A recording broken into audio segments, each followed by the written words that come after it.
You found a bird. It's on the ground. It's not flying away when you approach. Something is wrong. You have about 10 minutes to make decisions that will determine whether this bird lives or dies. And almost everything most people do instinctively in this situation is wrong.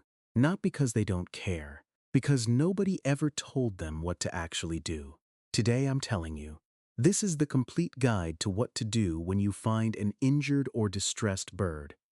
Starting from the moment you see it, and going through the first hours that matter most. Welcome back. Subscribe before this ends. Share this video before you need it. Because when you need it, there will be no time. The first thing to do before you touch anything is assess. Not all birds on the ground are injured. This is the most important thing to understand before any response.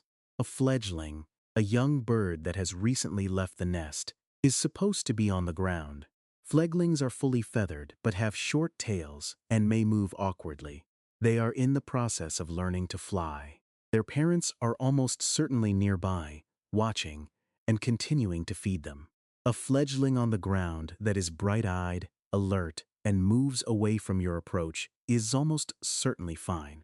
The correct response is to leave it exactly where it is, move away, and observe from a distance to confirm the parents are returning. The impulse to rescue a fledgling is one of the most common causes of unnecessary bird mortality. Well-meaning people bring fledglings inside, separate them from their parents, and attempt care for which they are not equipped. The bird dies. The intervention killed it.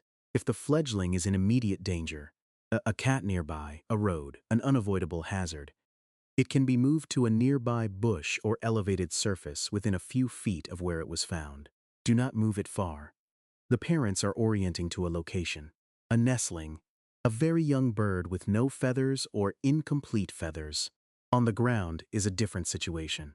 Nestlings that have fallen from a nest can be replaced in the nest if the nest is accessible and intact. The belief that a parent will reject a chick that has been touched by humans is a myth. Birds do not make this determination based on smell.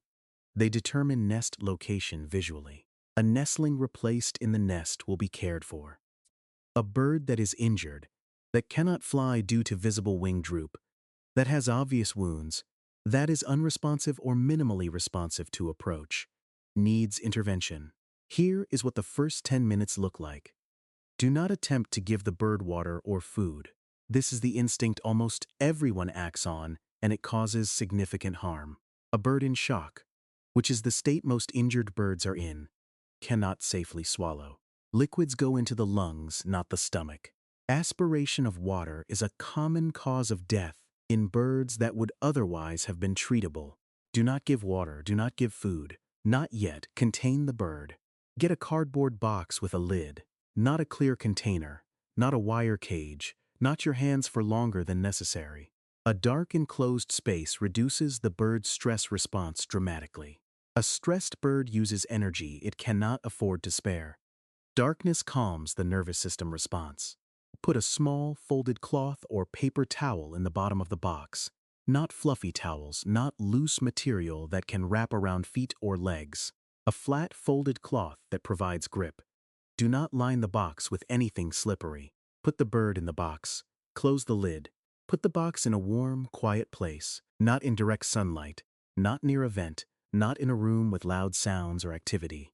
A warm, quiet, dark box is doing more for that bird in the first 30 minutes than almost anything else you can do. Do not keep checking on the bird. Every time you open the box, you are triggering a stress response. Open the box once to confirm the bird is breathing and positioned upright. Then leave it alone for at least 30 minutes. While the bird is contained and quiet, make the calls. Every region has wildlife rehabilitators, licensed individuals or organizations equipped and legally authorized to care for injured wild birds. In the United States, it is illegal for an unlicensed individual to keep a wild bird in possession for longer than necessary to stabilize it and transfer it to a rehabilitator. The wildlife rehabilitator is the destination. Your job is to stabilize and transport. Find your local wildlife rehabilitator through your state's wildlife agency website. through the National Wildlife Rehabilitators Association directory or by calling your nearest veterinary clinic. Most vets who see birds know the local rehabilitation contacts. If you cannot reach a rehabilitator, call a wildlife-friendly avian veterinarian. Not all vets see wild birds, but many will assist in a genuine emergency. If the bird has a cat wound, any cat wound, no matter how small, no matter how minor it appears, this is a veterinary emergency. Cat saliva carries Pastorella bacteria that cause fatal septicemia in birds, typically within 24 to 48 hours of exposure. A bird that was caught by a cat and released, or that shows any scratch from a cat's claw, needs antibiotics within a few hours of the injury. The wound itself may be invisible. The infection is not. This is the single most important thing to know about birds and cats. The wound does not need to look serious. Any contact with a cat means a vet immediately. For a bird that has hit a window, one of the most common causes of stunned birds on the ground, the protocol is the same box and quiet approach. Most window strike birds are concussed, not injured. They need 30 to 60 minutes of quiet, dark containment. A majority will recover and fly away when released. Those that do not show improvement within 2 hours, or that show one-sided weakness, need veterinary evaluation. For a bird that is clearly unable to fly due to a wing problem, do not try to splint the wing. Do not try to assess or manipulate the injury. Contain, warm, quiet, and transport to a rehabilitator. Amateur splinting causes more harm than leaving the wing in its current position. What you can give a bird that has been in your care for more than 2 to 3 hours, and that is alert and attempting to move, not in obvious shock, not a fresh injury, is a small amount of water, administered by allowing the bird to drink from a very shallow dish rather than dripping water into the mouth. A shallow lid, a bottle cap, water at the level of the bird's beak. If it drinks, it is ready to drink. If it doesn't approach the water, do not force it. Food for wild birds in short-term care should be species-appropriate and limited. Mealworms for insectivores. Moisten dry cat food as a protein source for many species.